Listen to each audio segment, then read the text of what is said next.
a lot of the cycles, and people are talking about the sun entering a new place of the galaxy, a new part of the galaxy that we haven't been around in for hundreds of millions of years. There are lots of unknowns on an astrophysics level. None of these scientists know exactly what drives the cycles of the sun. And we think of the sun, up until recently scientifically, the sun was a constant point of light, like a nuclear reactor, virtually constant. It was called the solar constant. If you just focus on the light of the sun, it is pretty constant. Actually, even the light of the sun has a 11-year cycle. It varies by 0.01%. Now that's not constant, right? But on a magnetic level, and nobody looked at the magnetic cycles of the sun until recently. We didn't have the instruments. Now we've got the instruments. We see the sun is, in a way, like a woman. It's got periods, it's got cycles. And some of these are very, very long term. We were talking earlier about science not being interested in this. Science is very patriarchal. I think, oddly enough, it just cannot handle periods and cycles, and it doesn't want to get into prediction. And science is only ever concerned with the external, objective, consensual reality. Now that's all very fine if you want to build something in engineering, but it's only half the story. The internal part, the soul, our dreaming, nothing that we've created could be created without first dreaming it. I have no doubt that it's the sun. And it's like staggering, isn't it? You know, it's like staggering. I sit back in amazement. Do you think that the sun getting stronger could affect temperatures on Earth? Do you think that's possible? I've noticed, you know, when I go at the sun and the kind of sun comes out, it gets warmer. I noticed that. I think there could be some connection here. I mean, please. What's happening here is, instead of looking at this dispassionately, instead of trying to sell a manufactured problem for grotesque ends, we should be saying, hold on a second, what are the effects of global warming going to be? Because we need to start mitigating for those areas of the world that it's going to cause a problem for, and we need to start looking at how we're going to take great advantage of those things, the great things it's going to bring to other parts of the world. Instead of that, we're off on this carbon dioxide thing, and it's taking complete attention away from other things that we could be doing. What we're seeing today in terms of global warming and climate change and all the rest of it that goes with that, I do not believe is being caused by mankind and the emissions from our cars and factories and so on. I don't say that those things are a good thing, far from it. I think it's a disaster that we've used up so much of the Earth's resources so quickly. But those are not what are driving the change of climate on this Earth. It's the sun that's done it. Yeah, it's the sun, and the sun itself is being driven by cosmic forces as well. That we live within a universe of change, and it's foolish of us to think otherwise. When you look at the graphs of what they call sunspot activity, when incredible explosions of energy are being released from the sun, some of them the size of the Earth, some even the size of Jupiter, and that this is a physical expression of increased solar activity and increased solar radiation, which is brought through the solar system on what they call the solar wind. When you see the graph of when you get more solar activity like that, and the graph of Earth temperatures, and then when the sunspot activity falls and the amount of solar radiation being emitted falls, so do the temperatures, right? I think we might be onto something here. If there is one solar flare 2.5 times bigger than the one from 1989 that destroyed the electric grid system in Canada, then the whole worldwide grid system will be completely shut down for at least several years. Solar flares associated with sunspots are the sudden eruption of particles and electromagnetic energy stored in the corona of the sun. Solar activity varies with an 11-year cycle, and at its peak there are typically more sunspots and hence more solar flares.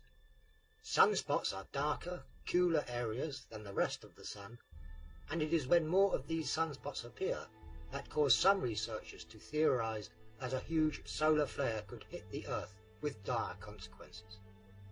Now, think about it. If you don't have any electricity, then everything stops. Our whole society will collapse. In only 2 weeks, you won't have food, you won't have drink, you won't have any money, nothing will work again. So people will start killing each other only after 2 or 3 weeks. And the societies that have no electricity, they can survive, but we can't survive. This is what can happen without with a high possibility, and that is also the reason why they are now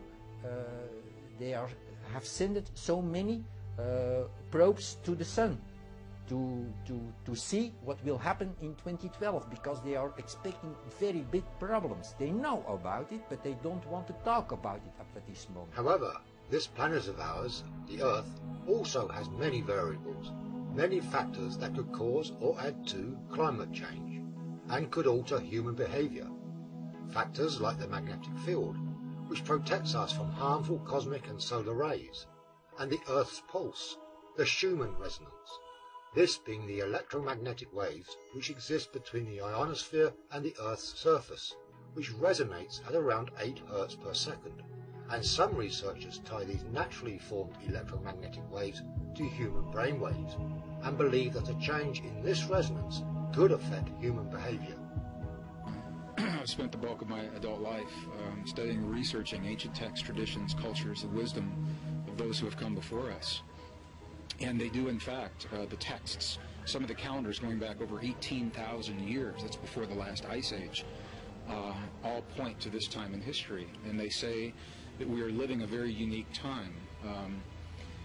In the words that they left for us, they describe the time as a time of great change, and we've all heard about the prophecies that all converge in this moment in history. And that doesn't mean a lot to someone in the West, because we tend to discount those.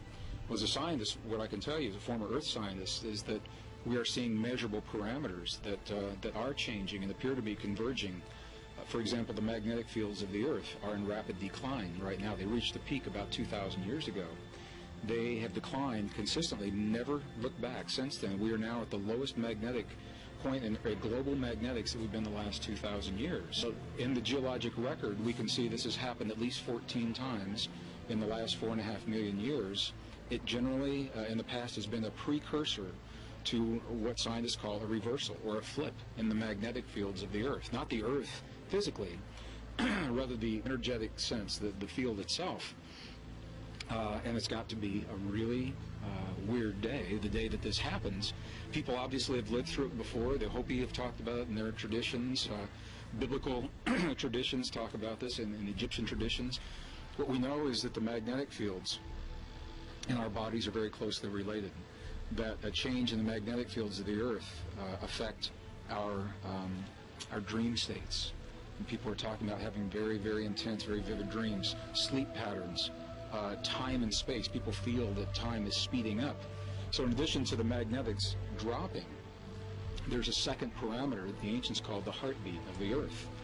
Scientists first measured this directly in 1899. It's a fundamental pulse of about 7.8 cycles or hertz per second. So it's just it's a constant pulse. And we believed that it was so constant it would never change. And we built communication systems, we built military weaponry based on this pulse. All up through the 1940s, 50s, 60s, and the 80s and 90s, that pulse began to increase. Our bodies, our cells, are tuned to this fundamental pulse of our Mother Earth, as the ancients said. And that our metabolism, our bodies, our rhythms, our cycles will try to match the pulse of the Earth. So as that pulse increases, to us, it seems as though time is speeding up, because we're trying to keep pace with that fundamental heartbeat. So we have these two parameters, this pulse that's increasing, magnetics that are decreasing, and from a geologic record, it appears that when those two parameters converge, that is a time the ancients called the Great Shift of the Ages, or the shift between the worlds.